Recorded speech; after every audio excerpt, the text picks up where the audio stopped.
103 دنوں کی قید کے بعد پہلی پوڈ کاسٹ ہے سر، بہت شکریہ آپ کا. اور میں آپ سے ویسے تو بڑے سوالات ہیں آج آپ سے، لیکن سب سے پہلے میں 103 دنوں کی وہ قید کہانی سننا چاہتا ہوں.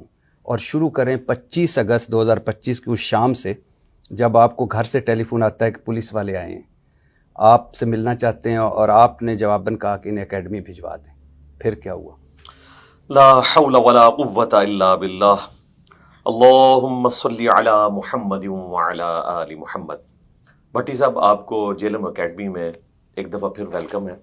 ماشاء اللہ تعالیٰ آپ نے میری غیر موجودگی میں جس طریقے سے فرنٹ سے لیڈ کیا اور حق کے لیے آواز بلند کی، اس کا اجر آپ کو اللہ تعالیٰ ہی دے گا انشاءاللہ. حوض کوثر پر اپنے محبوب صلی اللہ علیہ وآلہ وسلم کی موجودگی میں انشاءاللہ آپ کے حق میں گواہی دوں گا کہ یہ وہ شخص تھا جس نے آپ صلی اللہ علیہ وآلہ وسلم کے ایک مظلوم امتی کے حق میں آواز بلند کی تھی، اور نہ صرف ایک بلکہ کئی ایک. باقی جو آپ سٹوری کی بات کر رہے ہیں، لاسٹ سنڈے کو ہمارا پبلک سیشن جو ہوا 21 دسمبر 2025 کو، تو میں نے اس میں بھی یہ چیزیں ڈسکس نہیں کی، اس لیے کہ ہم اپنی دعوت کے پوائنٹ آف ویو سے یہ ضروری سمجھتے ہیں کہ ہم اپنی دعوت لوگوں کے سامنے رکھیں اور اس طرح کی چیزیں ڈسکس نہ کریں. لیکن مجھے یہ خدشہ تھا کہ جب آپ پوڈ کاسٹ کے لیے آئیں گے تو آپ تو پوچھیں گے یہی کچھ، اور اس کو میں اوائڈ بھی نہیں کر سکتا. میں کوشش کروں گا کہ میں سچائی کے ساتھ جو کچھ ہوا وہ بیان کروں، اور اس میں کوئی مظلومیت والا کارڈ کھیلنے کی کوشش نہیں کروں گا. جو کچھ ہوا وہ بتاؤں گا انشاءاللہ تعالی، اور اس میں آپ کے جو کاؤنٹر کوسچنز آتے جائیں گے انشاءاللہ میں بتاؤں گا. اور یہ بھی آپ کو خوش کرنے کی خاطر کر رہا ہوں میں، ورنہ اگر یہ ساری باتیں میں نے کرنی ہوتی تو میں 21 دسمبر 2025 کو اپنے پبلک سیشن میں کر دیتا. نہیں، مجھے اس لیے بھی پوچھنا ہے کہ انجینئر محمد علی مرزا پر جو الزام لگا ہے، اور اس الزام کے بعد وہ جن حالات سے گزرا ہے، وہ ساروں کے سامنے ضرور آنے چاہیے. بالکل. اور مجھے آپ سے سچائی کی ہمیشہ توقع رہی ہے، اور آج بھی امید ہے کہ آپ سب کچھ ویسے ہی بتائیں گے جیسا گزرا انشاءاللہ تعالی. دیکھیں 25 اگست 2025 کو منڈے کا دن تھا. جی. اس سے ایک دن پہلے ہمارا پبلک سیشن 213 ریکارڈ ہوا تھا 24 اگست کو، اور اس سے بھی 2-3 دن پہلے تھوڑی فضا بننی شروع ہو گئی تھی، لیکن مجھے اندازہ نہیں تھا کہ یہ کیا کھچڑی بن رہی ہے.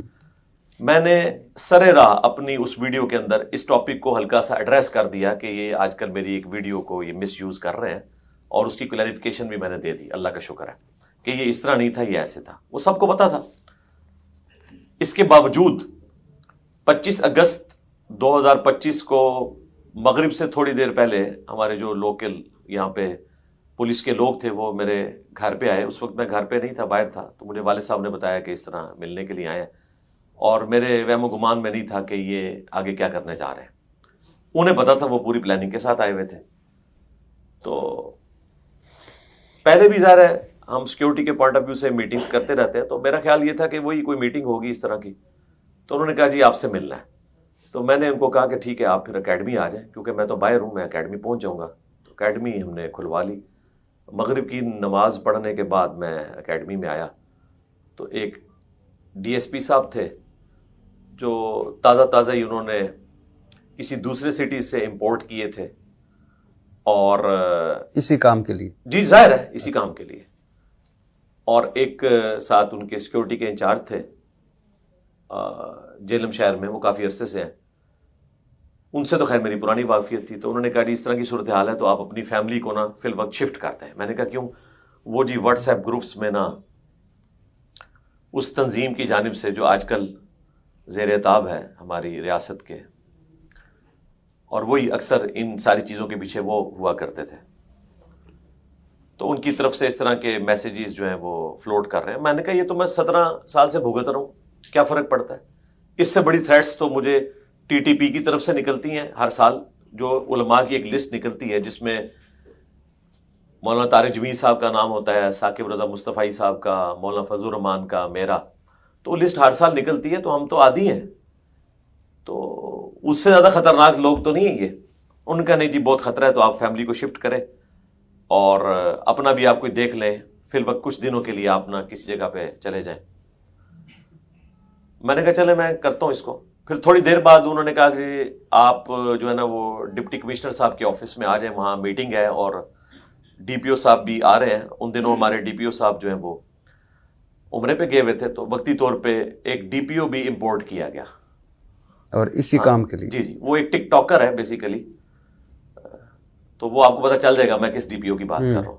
اس کا مکتبہ فکر بھی انہی کے ساتھ ملتا تھا جن کی تنظیم آج کل کالعدم ہو گئی ہے اسی قسم کی حرکتوں کی وجہ سے. تو وہ ٹک ٹاکر انہوں نے امپورٹ کیا یہاں پہ, اور اس میں اتنی اخلاقی جرت نہیں تھی کہ میرے ساتھ ملاقات کرتا, بات کرتا.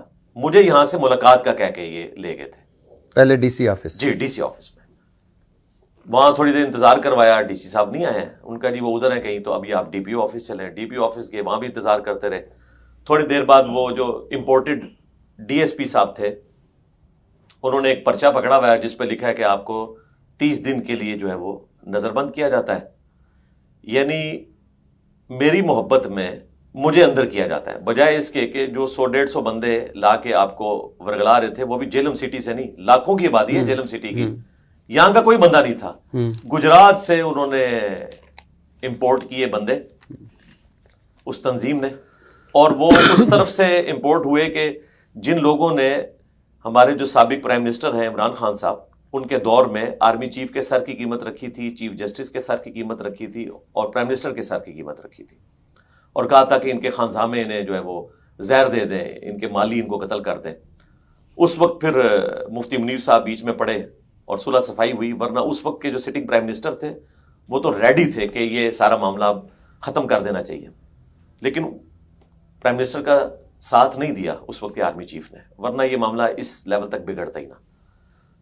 تو وہ جو حضرت تھے اب وہ اللہ کے پاس جا چکے ہیں, یہ ان کے ہی جانشین تھے, وہاں سے بندے امپورٹ کر کے لے آئے, پرچہ ان کے ہاتھ میں. جی جی, اور آ کے انہوں نے یہاں پہ ان پہ زور لگایا, یہ پینک کر کے, حالانکہ یہ پینک ان کو نہیں کرنا چاہیے تھا. اس سے زیادہ بندے تو میں اکٹھے کر سکتا ہوں, آپ نے دیکھ لیا 21 دسمبر کے اوپر, ہم نے تو کبھی کوئی ایکسٹرا جوڈیشل ایکٹیویٹی پرفارم نہیں کی. تو بجائے اس کے کہ ان کو قابو کرتے ہیں, مجھے انہوں نے ڈیٹین کیا, جی آپ کچھ عرصے کے لیے اندر رہیں تاکہ یہ معاملہ ٹھنڈا ہو جائے. تو میں نے ظاہر اسٹیٹ کے ساتھ تعاون نہیں کرنا تھا, کوئی ایسی ہم نے اس قسم کی حرکت نہیں کرنی ہوتی. تو یہ رات آلموسٹ کوئی 10 بج چکے تھے اس پورے ایپیسوڈ کو ہوتے ہوئے. عشاء کی نماز میں نے جو ہے وہ اپنے ڈیتھ سیل میں, موت کی چکی جسے کہتے ہیں, وہاں جا کے پڑھی تھی جیلم سٹی میں. تو جیلم سٹی میں آلموسٹ 10 بجے جیل کے اندر پہنچ چکا تھا, اور وہ 30 دن کے نوٹس, اور ساتھ وہ کہہ رہے تھے یہ 3-4 دن کا بھی ہو سکتا ہے, 10-12 دن کا, میکسیمم 30 دن ہے. ڈپٹی کمشنر صاحب جب چاہیں گے اسے جو ہے وہ کینسل کر کے تو اس معاملے کو ختم کر دیں گے. وہ ایم پی او کے تحت 3 M P O maintenance of public order. تو ہونا یہ چاہیے کہ جو ادم مچا رہے ہیں ان کو اندر کریں. یہ جب ناک پہ مکھی بیٹھتی ہے تو کہتے ہیں ہم ناک ہی کاٹ دیں گے تاکہ مکھی بیٹھ نہ سکے. آپ نے یا پہلے لیکچر میں بھی کہا کہ افسوس کا مقام ہے کہ بجائے اس کے کہ ریاست مظلوم کے ساتھ کھڑی ہو, یہ ظالموں کے ساتھ کھڑی ہوتی ہے, اور مظلوموں کو جیل حوالات میں بند کر کے کہتے ہیں ہم آپ کی حفاظت کر رہے ہیں. تو خیر آپ محفوظ پناہ گاہ پہ پہنچ گئے ڈیتھ سیل میں. ہاں جی, وہاں پہنچ گئے. اچھا, اس وقت تک تو یہی سٹوری تھی. اس سے اگلے دن 26 تاریخ کو انہوں نے 295C کی FIR کاٹ دی, اور وقوع لکھا 24 تاریخ کا. یعنی میرے پکڑے جانے سے بھی ایک دن پہلے کا وقوع, یہ بھی غلط تھی. وہ ویڈیو تو 1 مہینے پہلے ایک پوڈ کاسٹ میں ریکارڈ ہوئی تھی. 24 تاریخ کو جو وقوع ہوا تھا وہ تو میرا پروگرام ہوا تھا, اس میں تو ایسی کوئی بات نہیں تھی, وہ بھی جھوٹ لکھا. اور 295C کی دفعہ کاٹ دی. جب مجھے آ کے ڈپٹی نے بتایا کہ جی اس طرح انہوں نے تو FIR کاٹ دی, میں نے کہا یہ ہو نہیں سکتا یار, یہ تو ڈپٹی سپرنٹینڈنٹ جیل. ہاں جی, انہوں نے بتایا, انہوں نے بتایا.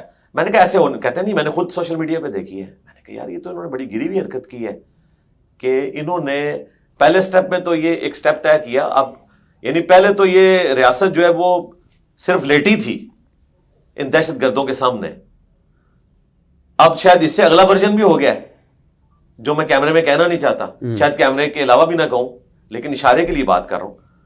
تو انہوں نے کہا نہیں جی ایسے ہو گیا. تو میں نے وہی پڑھنا تھا, انا للہ و انا الیہ راجعون, اللہم اجرنی فی مصیبتی واخلف لی خیرا منہا, لا الہ الا انت سبحانک انی کنت من الظالمین, حسبنا اللہ ونعم الوکیل, یا حی یا قیوم برحمتک استغیث ولا حول ولا قوت الا باللہ العلی العظیم. تو میں نے کہا ٹھیک ہے، اللہ تعالیٰ اس آزمائش میں سے بھی کوئی خیر نکالے گا. اور کرتے کرتے جی اتوار کا دن آ گیا، 31 اگست 2025. فجر کی نماز کے بعد ناشتہ آ جاتا ہے، جیل کے اندر ایک روٹین ہے. تو ناشتہ لے کے آئے اور انہوں نے کہا کہ اپنا سامان آپ سمیٹ لیں. میں نے سوچنا شروع کر دیا کہ انہوں نے تو ایف آئی آر کاٹی ہوئی ہے. اچھا ذرا یہیں رکیے گا، حافظ آباد جانے سے پہلے یہیں رکیے گا. اچھا آپ کو پہلے لے جایا گیا D C office, D C صاحب موجود نہیں تھے. پھر لے جایا گیا ڈی پی او آفس، وہ بھی موجود نہیں تھے. پھر آپ کو اچانک بتا دیا جاتا ہے کہ آپ 3 MPO کے تحت آپ کو نظر بند آپ کی حفاظت کے لیے کر رہے ہیں. پھر آپ کو جیل پہنچا دیا جاتا ہے. پھر اس کے بعد اچانک آپ کو بتا دیا جاتا ہے کہ آپ پر تو 295C لگی ہے. تو آپ کہہ رہے ہیں کہ ڈی پی او کو امپورٹ کیا گیا، آپ کہہ رہے ہیں کہ ڈی ایس پی کو امپورٹ کیا گیا، آپ کہہ رہے ہیں کہ پیچھے لوگ. تو اس کا مطلب ہے باقاعدہ پوری پلاننگ کے تحت آپ کو لگ رہا تو ایسا ہی ہے. اب تو ہم کڑیاں جوڑ سکتے ہیں کہ پوری پلاننگ کے تحت یہ ہوا ہے. تو وہ جو آپ کے پیچھے لوگ تھے یا جو آپ کے پیچھے میرے لوگ پیچھے یا میرے پیچھے پڑے ہوئے لوگ؟ نہیں، ایک تو تھے جو پیچھے پڑے ہوئے تھے، ایک ہیں جو آپ کے پیچھے ہوتے ہیں. ہاں جی. وہ کہاں تھے؟ ہمارے پیچھے تو کوئی ایسا جتھا نہیں ہم نے رکھا ہوا کہ جو روڈز کو بلاک کرے اور کوئی اس قسم کی. میں جتھوں کی بات ہی نہیں کر رہا، میں تو طاقتور لوگوں کی بات کر رہا ہوں. کہ کون طاقتور؟ ہمارے پیچھے تو ایک ہی ہے، الرحمن علی العرش استوى. وہ تو ساروں کے پیچھے ہیں اور ان کے پیچھے بھی ہیں. جی نہیں، اور کوئی نہیں ہمارے پیچھے. اور کوئی کیوں پھنسایا گیا آپ کو؟ کیوں سازش کی گئی؟ دیکھیں یہ تو وہی بتا سکتے ہیں جو اس میں انوالو ہے، میں کیسے بتا سکتا ہوں؟ نہیں، کوئی ایسی بات تو نہیں آپ نے کر دی تھی کچھ پچھلے چند دنوں میں جو آپ کے پیچھے والے بھی جس سے ناراض ہو گئے ہوں اور جو پیچھے پڑنے والے ہیں ان کو بھی ہلا شیری مل گئی ہو؟ نہیں، کوئی ایسی بات میں نے نہیں کی. اور اگر کوئی ایسی بات ہوئی بھی ہے تو وہ سچائی پہ مبنی بات ہے، وہ ہم نے پہلے بھی کی ہے، مستقبل میں بھی کریں گے. بل مجھے کوئی انفارم نہیں کیا گیا.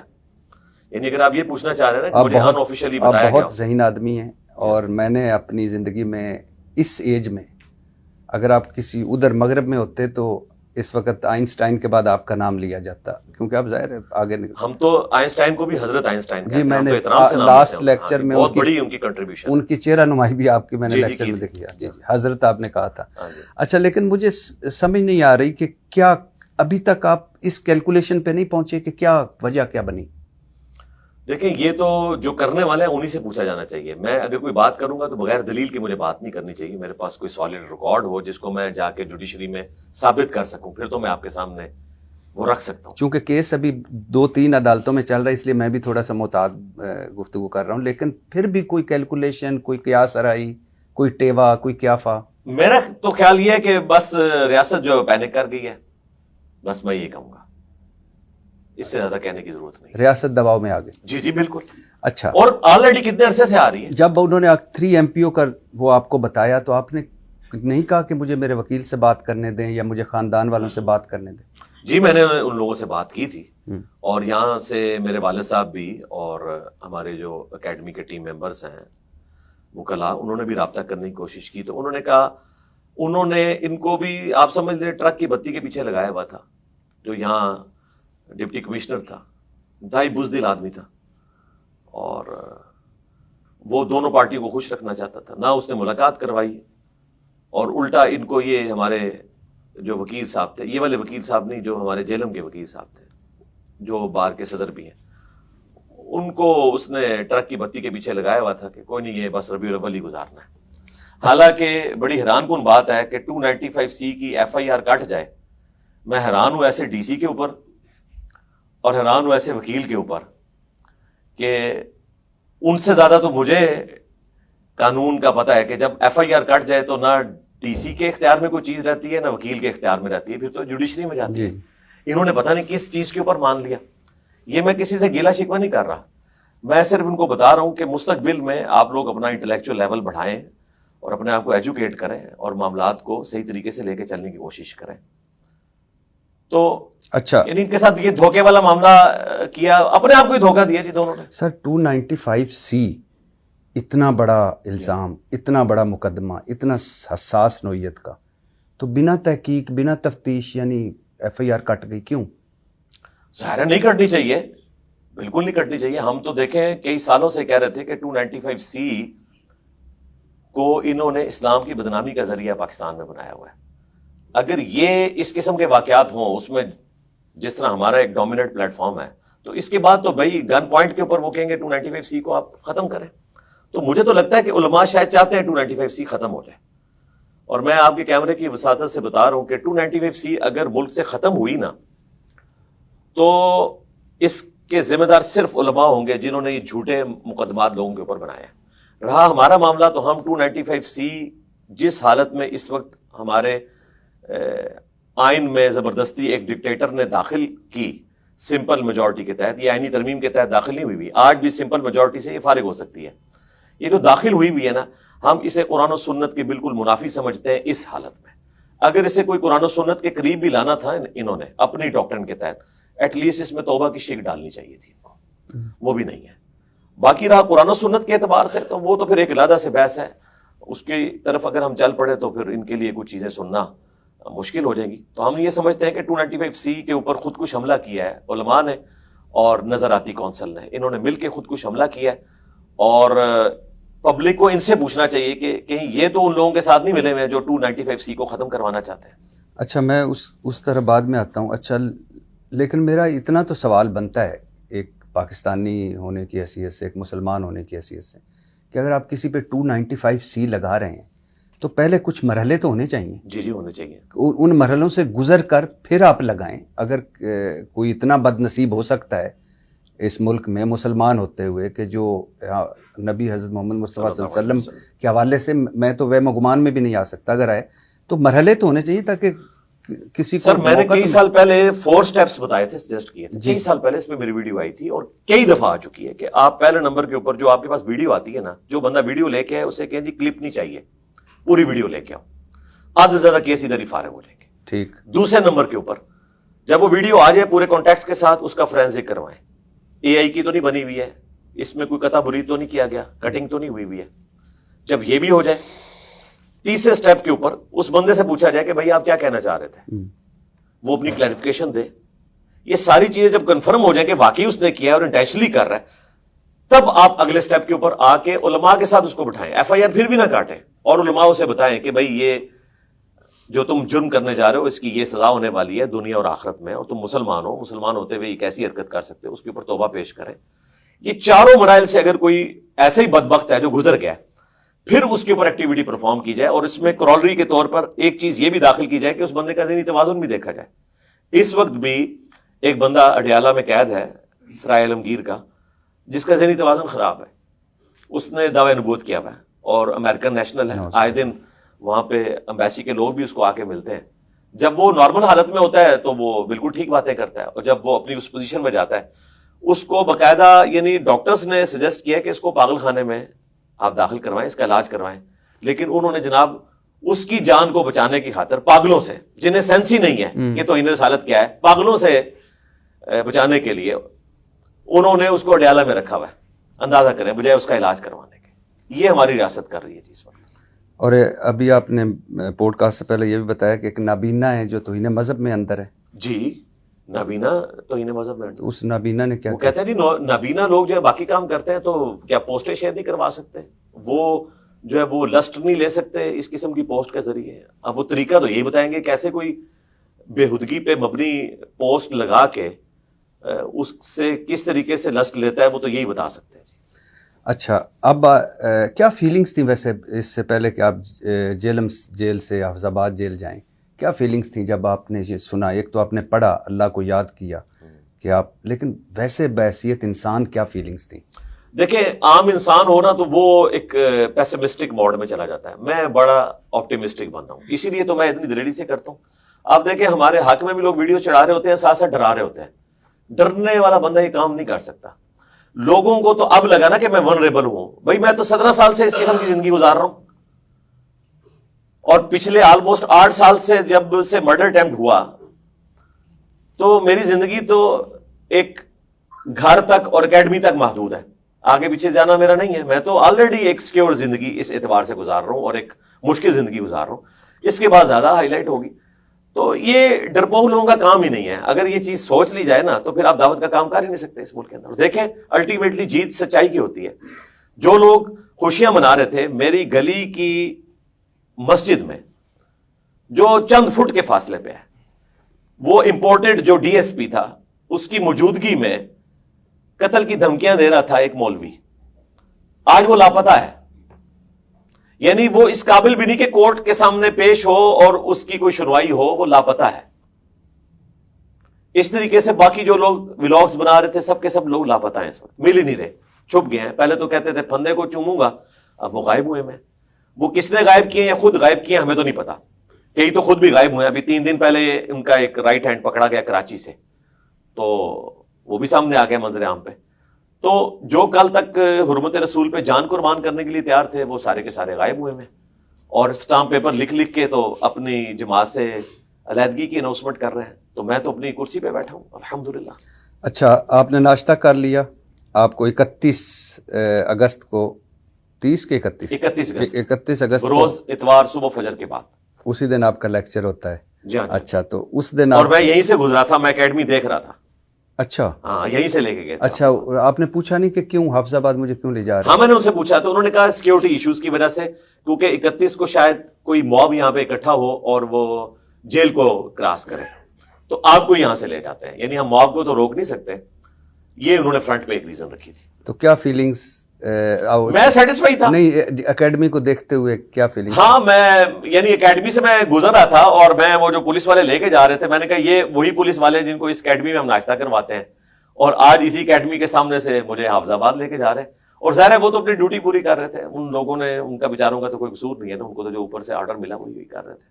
آرمز ویگن میں لے گئے کیونکہ بختر بند نہیں, وہ گاڑی تھی, سیکیورٹی کے ساتھ گاڑیاں بھی موجود تھی, پورے پروٹوکول کے ساتھ لے کے گئے تھے. سیکیورٹی پروٹوکول, مجھے نہیں پروٹوکول دیا ہوا تھا, سیکیورٹی پروٹوکول تھا. اچھا, تو پھر آپ پہنچ گئے حافظ آباد جی؟ ہاں, تقریباً 3.5 گھنٹے میں پہنچے یہاں سے. وہاں بھی ڈیتھ سیل؟ جی وہاں پہ بھی ڈیتھ سیل, اور لیکن وہ اس سے بہتر تھا. پاکستان میں سب سے لیٹسٹ جو جیل بنی ہوئی ہے نا, سب سے آخر میں جو بننے والی, جو کھل چکی ہیں, ویسے تو ابھی اسلام آباد والی بھی کھلنے والی ہے. اب تو ہمارے پاس جیل کی بھی ساری انفارمیشن ہے. ہاں, جیل کی ساری لینگویج وہ ایک وکھرا جہان ہے. وہ بھی آپ مجھ سے اینڈ پہ ڈسکس کیجئے گا کہ وہاں کی ٹرمز کیا ہیں. مثلاً کیا ہے کچھ؟ یعنی وہاں پہ ٹرمز یوز ہوتی ہیں. ناشتے کے لیے آدھی روٹی آپ کو ملتی ہے, اسے ٹوکن کہا جاتا ہے. ٹوکن آدھی روٹی ہوتی ہے, وہ کٹی ہوئی سیمی سرکولر. اچھا, اسی طریقے سے وہاں پر یعنی انگریزوں کے زمانے سے لینگویج چل رہی ہے نا, سب اچھا ہے بولا جاتا ہے, آل از اوکے. جب ساری چکیاں شام کے وقت بند کر دی جاتی ہیں نا, تو وہ پھر جو وہاں پر انتظامیہ کا ہیڈ ہوتا ہے وہ سارے اپنے سب آرڈینیٹ سے پوچھتا ہے کہ سب اچھا کر دیا ہے. وہ کہتے ہیں ہاں جی سب اچھا ہو گیا. سب اچھا ہو گیا مطلب یہ ہے کہ سارے لوگوں کو ہم نے چکیوں میں بند کر دیا اور لاک لگا دیے. پھر انہوں نے فجر کے بعد ان کو نکالنا ہوتا ہے اور مرغیوں کی طرح گنتی پوری کرنی ہوتی ہے. تو جو بیچارے فجر میں اٹھنے کے عادی نہیں ہیں, ان کو وہ پھر زبردستی اٹھا کے باہر نکالتے ہیں, اور وہ بالکل ٹھیک نکالتے ہیں کہ اندر کوئی بندہ فوج شدگان میں بھی شامل ہو سکتا ہے, پتہ ہی نہ چلے, بعد میں پتہ چلے. تو وہ ایک وکھرا جہان ہے جی. اور آپ دیکھیں کہ جس پورشن میں میں تھا اسے کہا جاتا ہے سزائے موت کی چکیاں.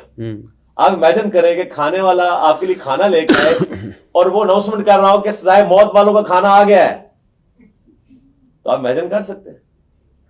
تو میں آپ کو بتا رہا ہوں کہ یہ ہنسنے والی بات نہیں ہے, لیکن مجھے یعنی ایک اس اعتبار سے ہنسی آ رہی ہے کہ لوگ باہر بیٹھ کے تو کہتے ہیں نا کہ جی جیل کی زندگی جو ہے وہ ہم گزار لیں گے جی. بڑے بڑے لوگوں نے دعوے کیے تھے, لیکن بہت کم لوگ ہیں. زیادہ تر لوگ تو صلح صفائی کر کے باہر نکل آتے ہیں. جیل کی ایک علیحدہ سے زندگی ہے, اس کی اپنی ایک دنیا ہے. وہاں کے رہنے والے لوگ جو ہے نا جی, ان کا گھر پھر وہی بن جاتا ہے. اب میری چکی جو تھی اڈیالہ میں, آپ نے چونکہ موضوع چھیڑ لیا, آگے جانے سے پہلے اسی کو کنکلوڈ کر لیتے ہیں. وہ 3 چکیاں تھی جی اکٹھی. اس میں جو سٹارٹ والی چکی تھی وہ مجھے دی انہوں نے. ویسے اس چکی میں جس کا سائز 10x12 ہوتا ہے, اور اس کے کارنر پہ 4x4 کا ایک واش روم بنا ہوتا ہے جس کی دیوار بمشکل 2 فٹ ہوتی ہے. یعنی آپ کو باقی چکی کے لوگ دیکھ لیتے ہیں جب آپ واش روم بیٹھ رہے ہوتے ہیں. اس چکی میں جس کا سائز 10x12 ہوتا ہے 9 لوگ رکھے جاتے ہیں. مشکل سے صرف وہ لیٹتے ہیں, راڈ کو کروٹ بھی کوئی نہیں لے سکتا, کروٹ لے تو دوسرے پہ گرتا ہے, اور چکیوں میں لڑائی اس پہ ہوتی ہے کہ اس کا پاؤں میرے اوپر پڑ گیا. مجھے بتائیں 9 بندے جب ساتھ ساتھ جڑے میں, اور رات کو آپ کو اگر رفع حاجت کے لیے اٹھنا ہے تو کتنے لوگوں کو پھلانگ کے آپ جائیں گے, اور اس میں ظاہر ہے پاؤں بھی پڑ جائے گا, اور پھر اس کے اوپر لڑائی جھگڑا بھی ہوگا. اور اسی پورشن میں آپ نے نہانا دھونا بھی کرنا ہے, اسی پورشن کے اندر آپ نے اپنے برتن بھی دھونے ہیں. گھر میں تو کسی نے امیجن نہیں کیا ہوتا کہ اسی ٹوائلٹ کی سیٹ کے اوپر آپ کو اپنے برتن بھی دھونے پڑے, اور سب کے سامنے, کیونکہ دیواری اس کی اتنی سی ہے, سیکیورٹی کی وجہ سے انہوں نے رکھا ہے کہ باہر سے نظر آتا رہے.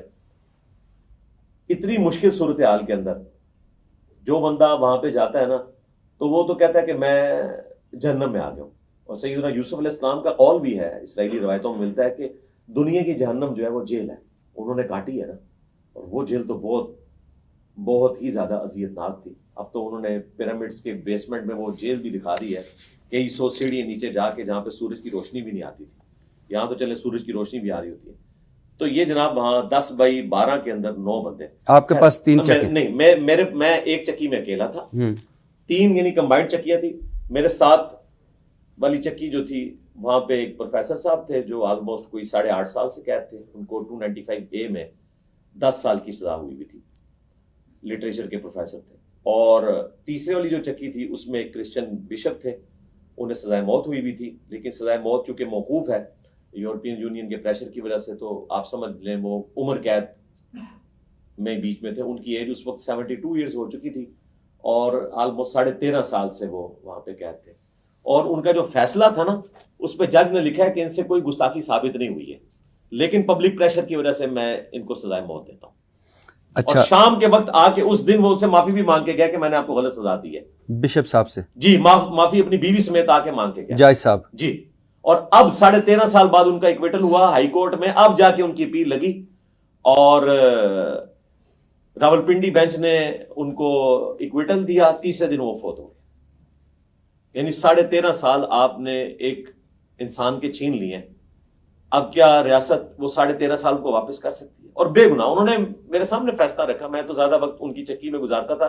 ظاہر ہے کہ اسلام کے نام کے اوپر دھبا ہے اس قسم کے فیصلے, تو میں اسلام کی وہ پکچر پیش کرنا چاہتا تھا جو ہے, تو میں زیادہ وقت ان کی چکی میں گزارتا تھا ان کی دلجوئی کرنے کے لیے. اور انہوں نے بھی آتے ہی میرے ساتھ بڑا اس نے سلوک کیا. مجھے برتن دھونے کے لیے ایک صابن کی ٹکیا اور ایک انہوں نے برتن دیا, کچھ برتن ساتھ دے دیے, اور بڑے اچھے طریقے سے. پھر ان کے پاس LED بھی لگی ہوئی تھی, اور میں نے آپ کا پروگرام بھی دیکھنا ہوتا تھا, شاہ زیب خانزادہ کا پروگرام اور کیپٹل ٹاک, یہ تینوں پروگرام میں شوق سے دیکھتا ہوں. اور میری خوش نصیبی تھی کہ جیو آتا تھا, مجھے خطرہ تھا جیو کے ایمان نہ کیا انہوں نے, تو وہ میں پروگرام دیکھ لیتا تھا, اور ساتھ ان کے ساتھ گپ شپ ہوتی تھی. پھر وہ سارا کیس میں نے اسٹڈی کیا. 4.5 سال ٹرائل چلا, سزائے موت ہوئی. پھر اپیل لگنے میں اتنے سال لگ گئے کہ 13.5 سال کے بعد ان کا ایکویٹل ہوا, اور 3 دن بعد وہ بندہ فوت ہو گیا. تو غموں کی ایک داستان ہے جی. یہاں پہ زیادہ تر جعلی کیسز ہیں. کوئی صحیح بھی ہوں گے, صحیح بھی ہوں تو آپ نے توبہ پیش کرنی ہے, دیٹس آل, ختم کریں. آپ نے جیل بھی کاٹی, اور ابھی کہا کہ جیل مشکل ہے, اور واقعی مشکل ہے. بہت بڑے لوگ دعوے کرتے ہیں کہ کیا فرق پڑے گا جیل جانا پڑے, اور وہ 2-4 دن میں ہی پتلی گلی سے نکل جاتے. لیکن کچھ لوگ ایسے بھی ہوتے ہیں کہ جن کے بارے میں کہا جاتا ہے کہ وہ جیل نہیں کاٹ پائیں گے, اور وہ کاٹ لیتے ہیں. ویسے ہی بتا رہا تھا. اچھا, آپ آگے نام بھی لیں, یہ تو کوئی عرض نہیں ہے. کوئی آپ جیو میں تو نہیں بیٹھے ہوئے, آپ اکیڈمی میں بیٹھے ہوئے؟ نہیں, میں جیو میں نام لیتا ہوں, یہاں نہیں. اچھا, مجھے یہ بتائیے, سنا ہے میں نے کہ آپ کی چکی اور عمران خان صاحب کی چکی کی دیوار ایک تھی. ہاں, بیچ میں ایک دیوار اکٹھی. ان کی چکی نہیں, ان کی چکی ہیں. ان کے پاس 6 چکیاں تھیں. آپ کے پاس بھی تو 3 تھی. نہیں, 3 نہیں, 3 میں میرے پاس ایک تھی, باقی 2 میں تھے. 3 وہ چکے اس کے باہر جو واکنگ ایریا ہے نا وہ کمبائنڈ تھا ہمارا, لیکن میرے پاس ایک چکی تھی, ایک پروفیسر صاحب کے پاس اور ایک جو بشپ صاحب, اور ان کے سامنے جو اوپن ایریا ہے نا وہ بھی آلموسٹ سمجھ لیں تقریباً 20 فٹ بائی کوئی 50 فٹ کا ایریا بنتا ہے جو سامنے والا. لیکن اس کے اوپر بھی وہ اسی طریقے سے جیل والی سلاخیں ہوتی ہیں, وہ آپ ایک پنجرے میں ہی ہوتے ہیں. باہر نکل کے آپ کو صرف یہ احساس ہوتا ہے کہ چلیں سورج نظر آ گیا, آسمان نظر آ گیا, لیکن وہ جیل کا ہی احساس ہوتا ہے. لیکن یہ بھی بڑی نعمت ہے کہ آپ کو وہاں پہ واک کرنے کی اجازت ہے. تو یہ بیسیکلی 10 چکیاں اس طرح بنی ہوئی ہیں, اور ان میں 3 ہیں, پھر 4, اور پھر اس کے آخر میں بھی 3, اور ان کے درمیان دیوار ہے. یعنی 3 کے بعد ایک دیوار, پھر 4 کے بعد ایک دیوار. اور بالکل اس کے پرپینڈیکولر 6 چکیاں تھیں خان صاحب کی, اور جو بشپ صاحب کی جو چکی تھی نا اس کی دیوار آخری دیوار تھی, اس کے پرلی طرف ان کی چکیاں پرپینڈیکولر شروع ہو جاتی تھیں اور بیچ میں ایک دیوار تھی. اور بائی چانس جب خان صاحب ناشتہ کرنے کے لیے آتے تھے, ہمیں نظر تو نہیں آ رہے ہوتے تھے, تو وہ ان کا جو مشقتی ہے نا وہیں پہ وہ ان کے لیے ناشتہ تیار کر رہا ہوتا تھا. ایگزیکٹلی 9 بجے وہ آ جاتے تھے اور 3 بجے آ کے وہ شام کا کھانا کھاتے تھے. یہ 2 ٹائمنگ ہمیں پتا تھے, اس لیے کہ وہ جب اپنے مشقتی سے تھوڑی بہت کوئی گفتگو کرتے تھے تو ان کی آواز کی بیس بھی ہے, اور ویسے بیچ میں ایک دیوار ہے مشکل سے 10-11 فٹ کی, اور اوپر سے اوپن ہے, تو آواز کبھی کبھار کوئی 2-4 جملے کان میں پڑ جاتے. کیا 2-4 جملے؟ میرے نبی سا ہے ہی کوئی نہیں, تیرے بابے تھے شاہ ہی کوئی نہیں, یہ وہ کہا کرتے تھے. نہیں ویسے میں ویسے پوچھ رہا ہوں, کوئی ایک آدھ جملہ ایسے. ہاں وہ کرکٹ کو ڈسکس کر رہے ہوتے تھے. اچھا, کرکٹ کو, ہاں ظاہر ہے انہوں نے باقی چیزیں تو نہیں ڈسکس کرنی تھی نا, وہ تو ورنہ اگر وہ اس قسم کی کوئی پالیٹکس ڈسکس کرتے تو ظاہر ہے کہ وہ پھر بات مشقتی سے وہ کرکٹ کے اوپر ڈسکس. اس کا مطلب ہے ان کے یہاں بھی ٹی وی شیوی جو کہا جاتا ہے کہ بند ہو گیا ہے, تو نہیں ٹی وی ان کے پاس لگا ہوا ہے اور اخباریں بھی 2 لگی ہوئی ہیں. وہ اس لیے پتا ہے کہ وہ ڈیوٹیز چینج ہوتی رہتی ہے نا, کچھ عرصہ ان کے پاس جس بندے کی ڈیوٹی ہے وہ ادھر بھی آ جاتا ہے, تو کبھی کبھار کوئی بات پتہ چل جاتی ہے. باقی یہ جو پبلک میں مشہور ہے نا کہ ملاقات کوئی کسی سے کر سکتا ہے, اس طرح کوئی ملاقات نہیں کر سکتا. چاہے آپ کی ایک دیوار ہو, وہ دیوار آپ سمجھ لیں وہ دیوار ایسی دیوار ہے کہ وہ پولیس رات ہے اس کو کراس کرنا, تو آپ دوسری طرف نہیں جا سکتے اس طریقے سے. 6 چکیاں ان کو ملی ہوئی ہیں, جس طرح ہمارے 3 اکٹھی تھی, ان کو 6 کی 6 ملی ہوئی ہیں. ان میں ایک آدھ میں شاید ان کا مشقتی, باقی میں سامان, اور باقی سامنے ان کو اوپن ایریا بھی ملا ہوا ہے. لیکن ظاہر ہے جیل ہی ہے. تو وہ ناشتہ کرنے اس چکی میں آتے تھے؟ جو چکی نہیں, وہ اوپن ایریا تھا. اچھا, اوپن ایریا, ہمارا اوپن ایریا, ادھر ان کا اوپن ایریا, وہ آپس میں 90 ڈگری ہے. اور اس میں بھی دیوار ہے؟ ہاں جی دیوار ہے, ظاہر دیوار ہے. اگر گوگل میپ ہو تو میں آپ کو ایگزیکٹلی بعد میں دکھا بھی دوں گا. اچھا, تو اچھا, لیکن سب کو نہیں دکھاؤں گا کیونکہ سیکورٹی ریزن ہو جائے گی. ہاں اچھا, تو کبھی کبھار یعنی وہ ناشتے کی, اور وہ ناشتے میں ایگزیکٹلی 9 بجے آ جاتے تھے. خوشبوئیں تو آتی ہوں گی آپ؟ جی بالکل خوشبو, اور یہ جو دیسی گھی اور یہ باتیں ہو رہی ہیں, بالکل یہ تڑکے لگتے تھے اور ہمیں خوشبو آتی تھی. ہم تو جیل کے ہی کھانا کھاتے تھے وہ, اور یہ کوئی ان کے اوپر احسان نہیں ہوا تھا. بی کلاس مجھے بھی اویلیبل ہو سکتی تھی, ظاہر ہے میں نے 19 گریڈ سے ریٹائرمنٹ لی ہوئی ہے, مجھے بھی ایک مشقتی مل سکتا تھا, لیکن سیکورٹی ریزن کی وجہ سے ہم اس طرف جانا نہیں چاہتے تھے. اگر مجھے ملے تو ایک ایکس پرائم منسٹر کو تو اس سے زیادہ فیسلٹیز ملنی چاہیے, اور وہ ملی ہوئی تھی ان کو. ان کے پاس یعنی وہ چکن وغیرہ ان کو کچا دے دیتے تھے, وہ ان کا مشقتی ان کو بنا دیتا تھا اس طریقے سے. دوپہر کا کھانا وہ 3 بجے کھانے آتے تھے, تو وہ ہمیں پتا ہے, اور یہ ایگزیکٹلی ان کے تھے. لیکن 4 نومبر کے بعد پھر ہم نے ان کی آواز نہیں سنی. 4 نومبر کے بعد, ہاں وہی والی بات جو پبلک میں مشہور تھی کہ 4 کے بعد شاید ان کو اندر کر دیا. تو چونکہ میں ٹی وی بھی دیکھ رہا تھا تو مجھے بھی خدشہ پڑا کہ کوئی ایسی حرکت ہوئی ہے. لیکن پھر وہ وہاں پہ ایک بندہ کو ڈیوٹی پہ تھا, میں نے اس سے پھر ریکویسٹ کی کہ یار مجھے یہ ذرا کنفرم کر کے بتاؤ. تو اس نے کہا نہیں وہ اب دوسری طرف بیٹھتے ہیں کیونکہ دھوپ اس طرف ہوتی ہے, اس لیے وہ ادھر جا کے بیٹھتے ہیں. اچھا, اب اس طرف نہیں بیٹھتے. تو وہ پھر کنفرم ہو گیا, بعد میں کنفرم ہو گیا. وہ یہ جو مشہور کیا ہوا نا کہ ان کو جناب وہ باہر نہیں نکلنے دیتے. فجر کے بعد یہ ایس او پی ہے, ہر بندے کی چکی کھلنی ہی کھلنی ہے, اس کو کوئی بند کر ہی نہیں سکتا. جو جیل مینول ہے نا اس کے تحت بھی وہ کھلنی ہے. یعنی چاہے اس نے باہر نکل کے مشقتی سے پولیٹیکل گفتگو بھی کرنی ہے تب بھی وہ چکی ضرور کھلنی ہے, اس کا رائٹ ہے. یہ مسئلہ ان کو یہ ہوتا ہے کہ باہر گفتگو نہ چاہے, یعنی یہ کوئی سیاست کا ہیڈ کوارٹر نہ بنے. یہ میں ان کی بات کر رہا ہوں. تو یہ دھوپ کی وجہ سے گئے تھے کہ آپ کی وجہ سے دوسری طرف؟ نہیں, میں نے تو کوئی بات اونچی آواز سے کرنی نہیں ہوتی تھی. نہیں, نعرہ مارا ہو شاید. نہیں, وہ تو میں نے ایک. اچھا, تو کوئی یعنی کبھی کوئی خاص جملے نہیں, کوئی خاص, بس یہی میں. ہاں اگر میں وہاں سے آواز ان کو لگاتا نا تو وہ سن سکتے تھے, لیکن ظاہر یہ ان ایتھیکل ہوتا. تو میں نے جیل کا کوئی پرنسپل توڑنا تو نہیں تھا. ہاں ایک دفعہ یہ ہوا کہ میرے آنے سے پہلے وہ جو بشپ صاحب تھے ان کو کافی زیادہ کھانسی لگی ہوئی تھی رات کو. تو وہ رات کو پھر خان صاحب کو آواز آتی تھی, تو وہ انہوں نے بشپ صاحب نے خود بتایا کہ جی آپ کے آنے سے کچھ عرصہ پہلے میری چکی انہوں نے یہاں سے شفٹ کر دی تھی, کھانسی کی وجہ سے خان صاحب کو رات کو نیند نہیں پڑتی تھی, تو اب میری کھانسی بہتر ہے, تو آپ آئے ہیں. تو وہ چکی خالی کروا کے ان کو دوبارہ وہاں پہ شفٹ کر دیا. پھر ہم 3 لوگ تھے, باقی جو ہمارے ساتھ جتنی چکیاں تھی 8-8 9 لوگ تھے. آپ ذرا امیجن کریں کہ وہ کیا مچھلی بازار بنا ہوتا ہے. اور کبھی کوئی خاص گفتگو آپ نے ان کی نہیں سنی؟ کوئی خاص نہیں خاص بھائی, کبھی کوئی اونچی کوئی بات کر کرکٹ کے بارے میں کوئی اس طرح کی گفتگو آ گئی, کوئی اور بات جو یاد آ رہی ہو یا کچھ؟ نہیں, کوئی ایسی بات نہیں ہے کہ میں جو مجھے سنائی دی گئی ہو. اب میں خود سے اگر کوئی سٹوری بنانا چاہوں تو وہ بنا سکتا ہوں, لیکن اللہ سے خوف آتا ہے. بس میں نے اتنی بات ہے. اچھا آپ حافظ آباد جیل پہنچ گئے. حافظ آباد جیل میں کتنے دن رہے؟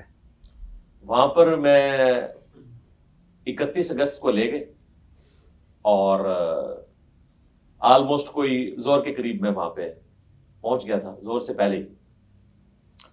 اس کے بعد 11 سپتمبر 9/11 ہمارے ساتھ بھی ہوا نا، 9/11 کو میں پھر وہاں سے نکلا ہوں اور 9/11 کو جیلم لے کے آئے اور یہاں کورٹ میں پیش کر کے میری کسٹڈی زبردستی حوالے کر دی NCCIA کے. اور بجائے اس کے کہ وہ اپنے SOP کو فالو کرتے، انہوں نے کہا چونکہ آپ نے کسٹڈی حوالے کی ہے آپ کی، انہوں نے پولیس نے، تو اب ہم مجبور ہیں کہ جو پولیس والی FIR ہے اس کے اگینسٹ ہم ایک FIR کاٹیں گے. ورنہ ان کا SOP یہ نہیں ہوتا. SOP یہ ہے کہ وہ 3 دفعہ نوٹس بھیجتے ہیں، بندے کو بلاتے ہیں، تحقیق کرنے کے بعد FIR کٹتی ہے. لیکن یہاں چونکہ یہ لوگ کاٹ چکے تھے اور کسٹڈی حوالے کی تھی، اس لیے ان کو مجبوراً FIR کاٹنی پڑی. یہ ان کا آرگومنٹ ہے. باقی لیگل تو ہمارے وکلاء ہی آپ کو بتا سکتے ہیں. تو 11 سپتمبر کو میں حافظ آباد سے پہلے جیلم آیا، یہاں عدالت کے سامنے پیش ہو کے پھر کسٹڈی انہوں نے حوالے کرنی تھی NCCIA کے، تو یہاں سیکورٹی میں مجھے پھر NCCIA راولپنڈی کے آفس میں لے گئے، جس آفس کے جتنے اب ٹاپ کے آفیسرز ہیں وہ بھی سارے کے سارے اب سسپینڈ ہوئے ہیں اس آفس کے اندر. 11 سپتمبر 2025 کو اور 11 سے لے کر 18 تک میں پھر وہاں پر رہا. 11 کو تو ظاہر کورٹ کے سامنے انہوں نے پیش نہیں کیا، 24 گھنٹے کے اندر پیش کرنا ہوتا ہے، تو انہوں نے 12 کو پھر کورٹ کے آگے پیش کیا اور ریمانڈ لے لیا، 19 تک کا لیا تھا، 7 دنوں کا. ہاں، لیکن سیکورٹی ریزن کی وجہ سے 1 دن پہلے انہوں نے ریمانڈ ختم کر کے مجھے اڈیالہ شفٹ کر دیا. اچھا سر، میں نے سنا ہے کہ آپ پر 295C کا جو پرچہ کٹوانے والا مدعی ہے، یہ وہی شخص ہے جو نہ صرف آپ پر پہلے بھی FIR کٹوا چکا ہے، نہ صرف آپ کے والد پر 324 کی FIR کٹوا چکا ہے، بلکہ یہ وہی شخص ہے جس کے پیر نے آپ کے سر کی قیمت بھی 5 لاکھ مقرر کی تھی. تو کسی کو نہیں پتا تھا کہ یہ پہلے بھی یہ اٹیمپٹ ہو چکی ہے اور یہ اٹیمپٹ جھوٹی بھی ہو سکتی ہے، یہ محض الزام بھی ہو سکتا ہے؟ اس حوالے سے کوئی تحقیق نہیں ہوئی؟ نہیں، سب کو پتا ہے، سب کو پتا ہے. پھر کیا آپ کو پتا ہے کہ ایسے لوگ ریاست کے لیے بعض اوقات ایسٹ ثابت ہوتے ہیں، اس لیے ادھر ادھر آتے پھرتے ہیں. تو اس کا مطلب ہے کہ اگر اس بار بھی یہی پرچہ کٹوانے والا ہے تو اس کا مطلب ہے کہ ریاست پیچھے تھی. ریاست ظاہر ہے جب ایسے لوگوں کو کھلی چھٹی دے گی تو ہمیں تو یہی وسوسے آئیں گے کہ وہی ان کے پیچھے. یہ ہمیں کنکلوڈ کرنے میں کوئی آر نہیں ہونی چاہیے. اس وقت بھی میں نے ویڈیو بنائی تھی، آپ دیکھیں چیف جسٹس کے سر کی قیمت رکھنے کے اوپر ایک بندے کو آپ نے 35 سال کی سزا سنائی ہے. اس سے پہلے تو میرے سر کی قیمت رکھی ہوئی تھی 5 لاکھ. ہم نے اس کے اوپر FIR بھی کٹوائی تھی لیکن کچھ بھی نہیں ہوا. تو اس کا مطلب تو یہی ہے کہ کہیں نہ کہیں ان کو سپورٹ حاصل ہوتی ہے اس حوالے سے. باقی ہمیں پرواہ کوئی نہیں ہے. میں ریاست کو بھی بتا دوں اور اگر ان کے کوئی پالتو ہیں تو ان کو بھی بتا دوں کہ مجھے رتی برابر کوئی فرق نہیں پڑتا. بالکل میں اسی پیشن کے ساتھ اپنے سلوگن کو لے کے چلوں. میرے نبی صاحب ہے ہی کوئی نہیں، تیرے بابے تھے شاہی کوئی نہیں. اور ان میں اگر اس بابے کو شامل کیا جائے جس نے میرے سر کی قیمت رکھی تھی تو دوسرے مصرے کو ماننے کے لیے بھٹی صاحب بھی تیار ہو جائیں گے کہ ہاں اس قسم کے بابے تو شاہی کوئی نہیں. ہاں نہیں، سر کی قیمتیں تو نہیں رکھنی چاہیے. اچھا، آپ نے ابھی بتایا کہ ایک دن ہی میں پولیس نے آپ کو NCCIA کے حوالے کر دیا اور مقدمہ بھی، نئی FIR بھی، آپ پر پیکا بھی لگ گیا. جی ہاں.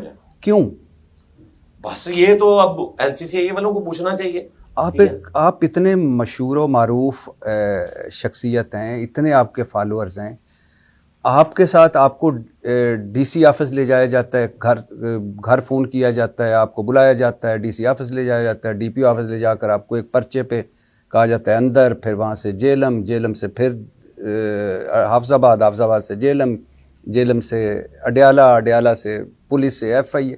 یعنی آپ نے کہیں بھی کوئی ریزسٹ نہیں کیا؟ میں نے کیوں ریزسٹ کرنا تھا؟ میں تو اپنے حق کے لیے، جی میں اپنے رب کے سامنے اپنی فریاد کرتا ہوں، پلس ہم قانوناً معاملات کو لے کے چلتے ہیں. تو ہم نے پھر قانوناً پہلے دن ہمارے وکیل صاحب جو حافظ طاہر ایوبی صاحب ہیں وہ وہاں پہ میرے ساتھ ملاقات کے لیے پہنچ آئے تھے اور ہم نے قانوناً اس معاملے کو لے کے چلنا تھا، نہ ہم نے کوئی روڈ بلاک کرنی تھی.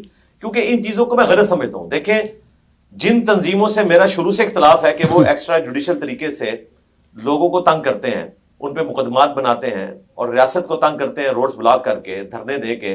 2017 کے آپ کو دھرنے پتہ ہے، ختم نبوت کے نام کے اوپر گالیاں نکالی گئیں صلی اللہ علیہ وآلہ وسلم، اور اس وقت ہماری ریاست ان کے پیچھے تھی. اور آج ریاست جو ہے آج بھی ان کے پیچھے ہے لیکن اب دوسرے والی پیچھے ہے. پہلے پشپنائی پہ تھی، اب وہ آگے آگے بھاگ رہے ہیں اور ریاست پیچھے پیچھے جا رہی ہے. وہ اڈیالہ سے بیل لے کے نکلتے ہیں تو باہر ڈالا کھڑا ہوتا ہے، دوبارہ اگلے مقدمے میں اندر چلے جاتے ہیں. تو ریاست کو دیکھنا چاہیے کہ آپ اس قسم کی حرکتیں نہ کریں کہ آپ کو اپنے گناہ دھونے کے لیے پھر اتنی زیادہ ایفرٹ بعد میں پٹ کرنی پڑے کہ پولیس والوں کو شہادتیں دینی پڑے. اور عام لوگ تو ویسے ہی شہادتیں دے رہے ہیں، اتنے عرصے سے دے رہے ہیں اور تکلیف کاٹ رہے ہیں، لیکن ریاستی اداروں کو تو دیکھنا چاہیے کہ یہ لوگ ہمارے گاٹے فٹ ہوں گے. تو ہم نے قانونی راستہ اختیار کیا اور کوئی اور طریقے کو چونکہ میں غلط سمجھتا ہوں، اس لیے میں نے اپنے لوگوں کو سختی سے منع کیا تھا کہ آپ نے کوئی ایسا کام نہیں کرنا. اس پہ میں بعد میں آتا ہوں، لیکن میں حیران اس بات پہ بھی ہوں کہ آپ جب ایف آئی اے کی تحویل میں تھے تب 2.5 ہفتوں کے بعد پہلی دفعہ اگر میں غلط نہیں ہوں تو آپ کے والد آپ سے ملے. ہاں جی، وہ اڈیالہ میں ملے تھے. اڈیالہ میں، یعنی 2.5 ہفتوں کے بعد ملاقات. جی. تو فیملی بھی نہیں مل پا رہی، اور کیا مطلب کیا ہے؟ حوالات میں تو مل سکتی تھی فیملی، میں نے خود ہی منع کیا تھا.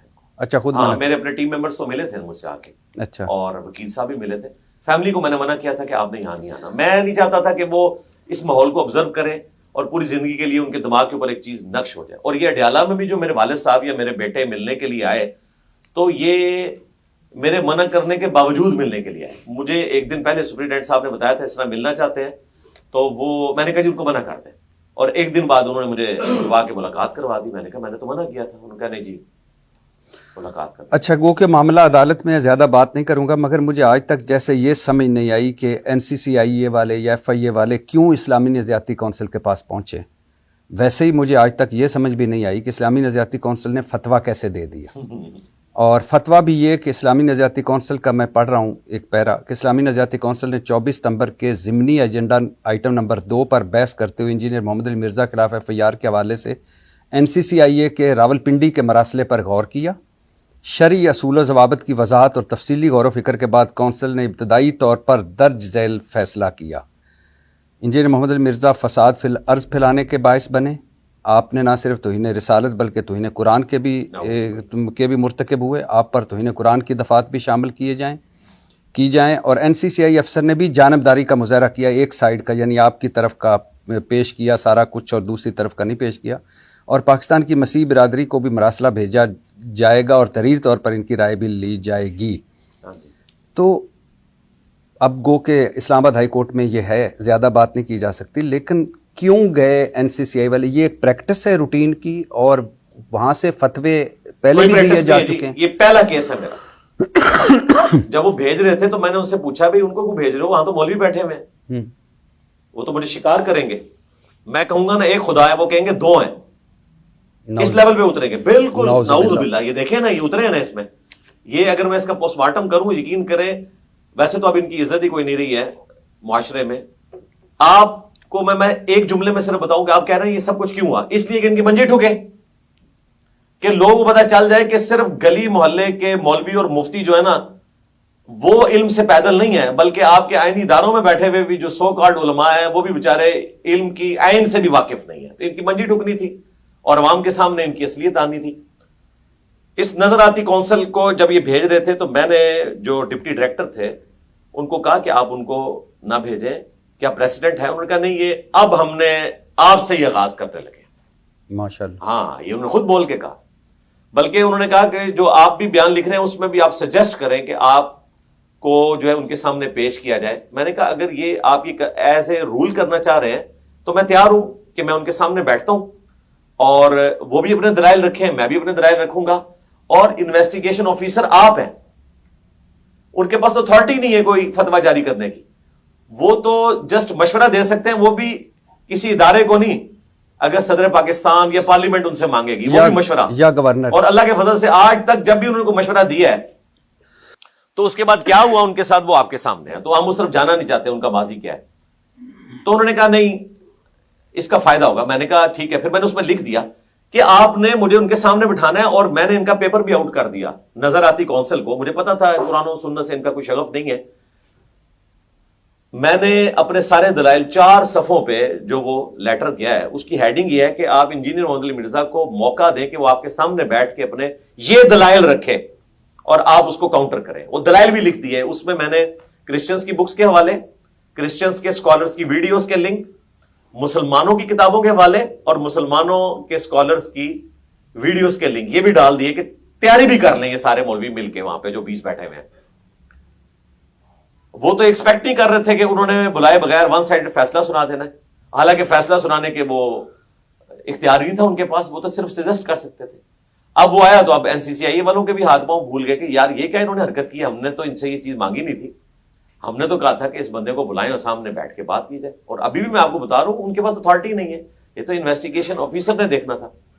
تو یہ یہاں سے انہوں نے ایک موقع غنیمت جانا اور اس کو اس طریقے سے مولڈ کرنے کی کوشش کی. اور دیکھیں کتنا ظلم کیا. وہ کہتے ہیں مسیحی برادری کا دل دھو گیا ہے پورے ملک کے اندر اس وقت بقول کرسچنز کے. وہ بشپ صاحب تو میرے ساتھ تھے وہاں پہ, پروٹیسٹنٹ بشپ 13.5 سال سے, اور وہ کوئی عام بندہ نہیں ہے. شہباز بھٹی جو منسٹر ہوا کرتے تھے وہ ان کے بڑے بھائی ہیں جن کا مرڈر ہوا تھا 295C کے چکر میں. جی جی, یہ ان کے بڑے بھائی تھے ظفر بھٹی صاحب. تو وہ بڑے حیران ہوئے, ان کا یار جو آپ نے بیان کیا یہ تو ہمارا عقیدہ ہے, اور اس عقیدے کی وجہ سے آپ ہم پہ توہین مذہب کیسے لگا سکتے ہیں. میں نے کہا ہم تو نہیں لگا رہے, آپ کا رائٹ ہے آپ عقیدہ رکھیں. ان کا آپ پہ کیسے لگا دیے, تو ہمارا عقیدہ ہے. اس اعتبار سے تو آپ بھی توہین عیسیٰ کر رہے ہیں کیونکہ ہم جیزس کرائسٹ کو خدا مانتے ہیں, اور آپ کہتے ہیں کہ وہ کھانا کھانے کے محتاج تھے. سورۃ المائدہ آیت نمبر 75. تو آپ نے بھی تو خدا کو کھانے کا محتاج بتا دیا, آپ گستاخ عیسیٰ ہیں. تو کیا ہم آپ کے اوپر پرچہ کٹوانا شروع کریں گے؟ آپ اپنا عقیدہ رکھیں, ہم اپنا عقیدہ رکھتے ہیں. تو ان کو پتا تھا کہ جو میں نے بیان کیا یہ ان کا بنیادی عقیدہ ہے. وہاں پہ اور بشپ بھی ان سے ملنے کے لیے آتے تھے, اور وہ یقین کریں مجھ سے ملاقات کے لیے وہ اپنی جگہ سے کھڑے ہو جاتے تھے رسپیکٹ میں کہ سر آپ ہمیشہ جو ہے وہ کرسچن کمیونٹی کے لیے اور مائنورٹیز کے لیے آواز اٹھاتے ہیں, تو آپ کے ساتھ انہوں نے یہ کیا. ان کو پورے ملک میں ایک بھی بشپ نہیں ملا, ایسا ایک پریسٹ نہیں ملا کرسچن جس نے میرے خلاف FIR کٹوائی ہو کہ انجینئر نے جو ہمارا عقیدہ بیان کیا ہے یہ ہمارا عقیدہ نہیں ہے. اتنی غیرت ان میں بھی تھی. باقی کوئی اکا دکا اپنے طور پہ بات کرنے لادا بات ہے, کوئی لکھ کے یہ فتوا دے کہ ان کا عقیدہ نہیں, ان کو پتا ہے. ہمارے وکیل صاحب نے جسٹس صداقت علی خان صاحب کی عدالت میں 20 ریفرنسز پیش کیے ہیں کرسچنز کی بک سے, اور اوریجنل بکس منگوائیں, وہ کتنا اس پہ خرچہ ہوا, اور 15 ریفرنسز مسلمان سکالرز کی کتابوں سے دیے, اور ویڈیوز تو علیحدہ سے موجود ہیں. اس کے بعد یہ سارے معاملات ہم نے قانوناً ان کو سیٹل ڈاؤن کیا. تو یہ جو نظر آتی کونسل ہے, آپ اگر مجھ سے بار بار پوچھیں گے کہ ایسا انہوں نے کیوں کیا, تو اس لیے کیا کہ اپنی منجی ٹھکوا لیں. اللہ تعالیٰ نے ہمیشہ اس قسم کی جو چیزیں ہوتی ہیں ان کے خاتمے کے لیے کوئی نہ کوئی بہانہ رکھا ہوتا ہے. اللہ تعالیٰ ابابیل کے ذریعے ابرا کے ہاتھیوں کو ہلاک کرتا ہے.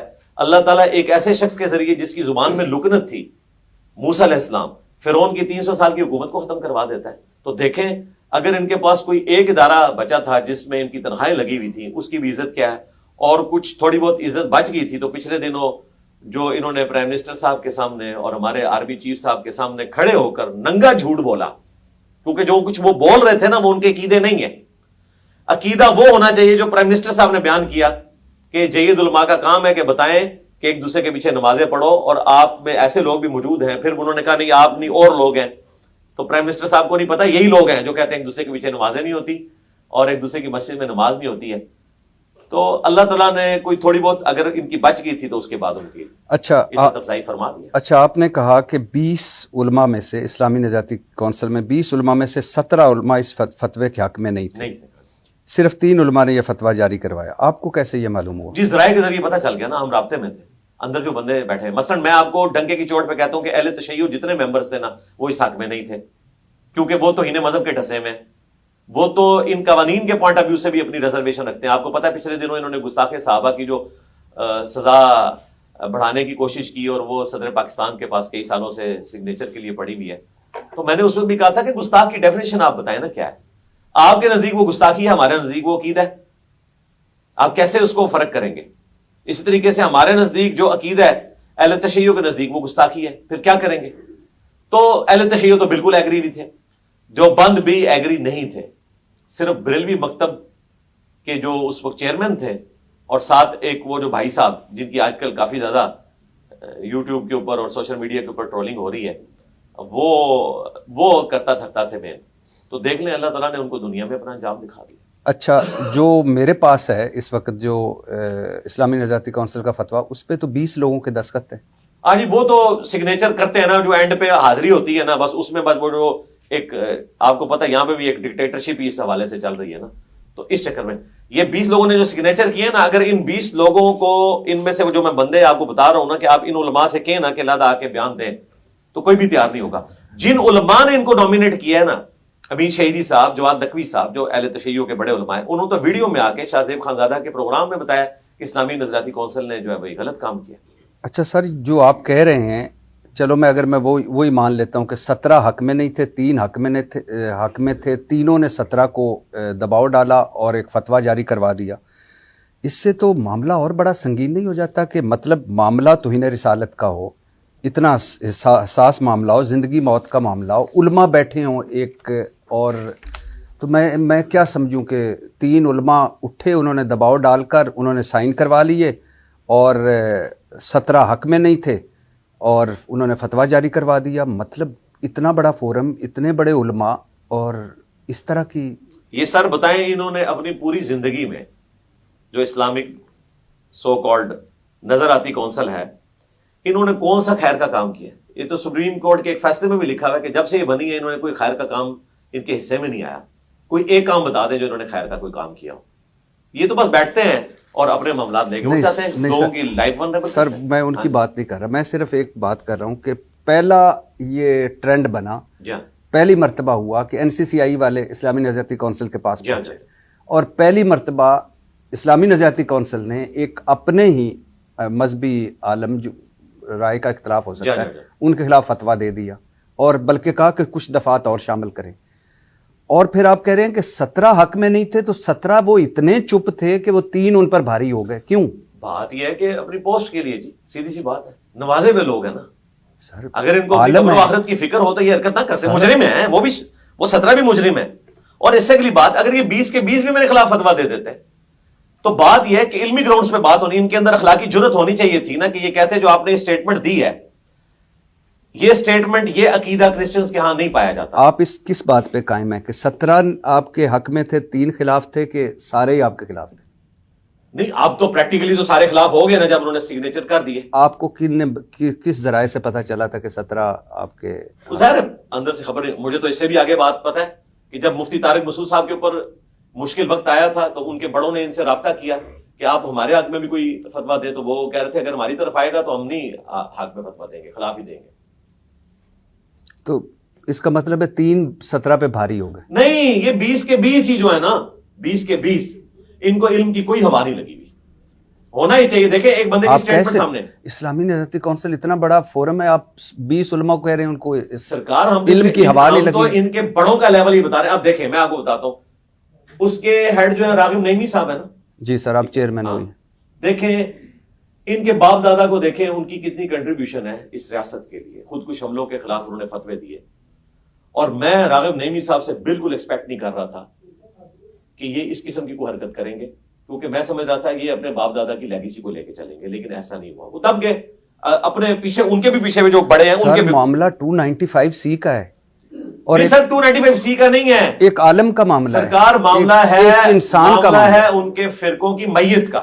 سر فرقے کیسے, اوپر تو اللہ رسول اور قرآن ہے نا, فرقے تو نیچے ہیں نا. یہ تو عام بندے کے لیے. مجھے آپ یہ بتائیے کہ عام بندہ میت کی چرپائی کو مسجد میں دیکھ کے ڈر جاتا ہے, اور مسجد کا مولوی اسی چرپائی کے اوپر ایک اپنے اسٹوڈنٹ کے ساتھ منہ کالا کر لیتا ہے. تو اب آپ مجھ سے یہ پوچھیں گے کہ ہم تو یار اس کو رات کے اندھیرے میں چرپائی کو مسجد میں پڑا ہوا دیکھ کے ڈر جاتے ہیں, تو مولوی یہ کیسے کر لیتا ہے؟ مولوی کس طرح چندے میں سے چوری کر لیتا ہے؟ بات یہ ہے کہ نفس تو سب کے ساتھ لگا ہوا ہے نا, تو نفس جو ہے وہ غالب ہے. مطلب 17 پہ غالب آ گئے. جی میں یہ کہتا ہوں کہ 20 کے 20 اس میں مجرم ہے. سائن کرنے کے بعد تو مجرم بن گئے نا. وہ مجھ سے کوئی گن پوائنٹ پہ بھی کسی مسلمان کے اوپر کوئی فتویٰ لگوا کے بتائے, ہم کبھی بھی نہیں لگائیں گے. چلو اللہ سے ڈرتے ہیں. چلو اچھا, اور میں اس بات کو کنکلوڈ کر لوں کہ یہ جو میں نے کرسچنز کا عقیدہ پیش کیا, ہونا تو چاہیے تھا کہ اس میں لکھتے کہ یہ جو عقیدہ بیان کر رہا ہے یہ کسی کا نہیں ہے. ہم نے چھان بین کر لیا. وہ کہتے ہیں ہم مراسلہ لکھیں گے. مراسلے کا جواب آیا آج تک؟ کبھی بھی نہیں دیں گے. جس نے یہ جواب دیا تو وہ اپنی کمیونٹی میں گیا. یہ تو اسی طریقے سے ہے کہ کسی مسلمان کو مراسلہ لکھا جائے کہ بتائیں کہ کیا آپ نبی اسلام کے بعد ختم نبوت ہونے کے بعد بھی کسی نبی کے آنے کے قائل ہیں, تو کون مسلمان یہ کہے گا کہ ہم نبی کے آنے کے قائل ہیں؟ ٹھیک ہے, وہ جان دا بیپٹسٹ, سیدنا یحییٰ بن زکریا علیہ السلام کو علیہ السلام ان کو آخری پیغمبر مانتے ہیں.